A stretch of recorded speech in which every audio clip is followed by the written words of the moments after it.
What if sunset wasn't a moment, but a speed limit? If you fly west fast enough, the sun doesn't set. It stays right on the horizon. The sun isn't moving across the sky. The Earth is rotating beneath you. Sunset feels like a moment in time, but physically it isn't. The Earth rotates east, and sunset happens when your position on Earth rotates away from the sun. That means sunset is not a moment. It is a moving boundary between daylight and darkness. This boundary constantly travels west as the planet spins, and if you move west as well, you reduce the relative motion between yourself and that boundary.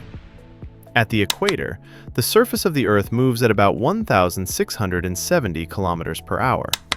That is the rotational speed of the planet there, and effectively the speed at which sunset moves.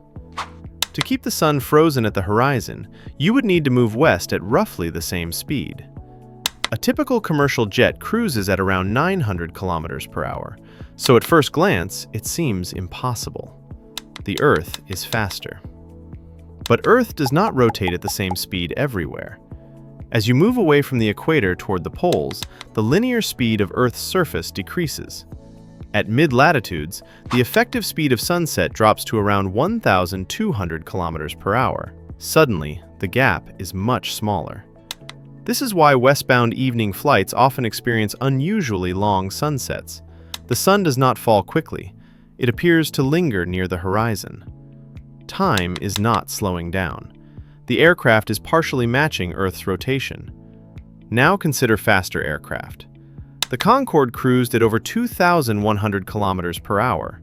At that speed, and at the correct latitude, it could exceed the local speed of sunset. Under those conditions, the sun would remain near the horizon for the entire flight. It would not rise. It would not set. It would simply stay there. Maintaining this requires continuous supersonic flight. At cruise, Concorde burned on the order of 25 tons of fuel per hour. That is about 25,000 kilograms of fuel every hour. To estimate the cost, we need a rough fuel price. Jet fuel prices vary by time and location, but a reasonable average is around 0.7 to $1 per kilogram.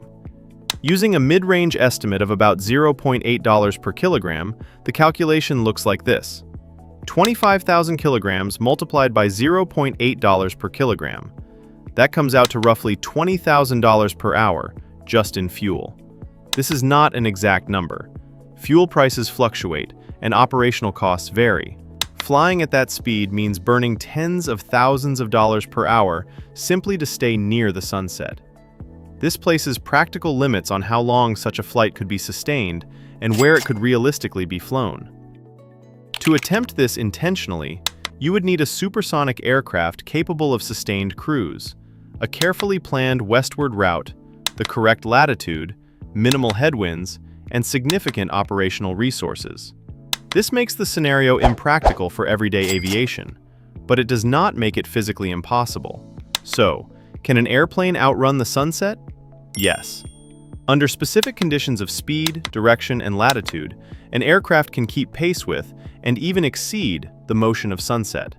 Sunset is not a moment, it is a moving boundary. What would you do if you could keep chasing the sunrise forever? Let me know in the comments. And in rare cases, you can fly fast enough to stay right on its edge.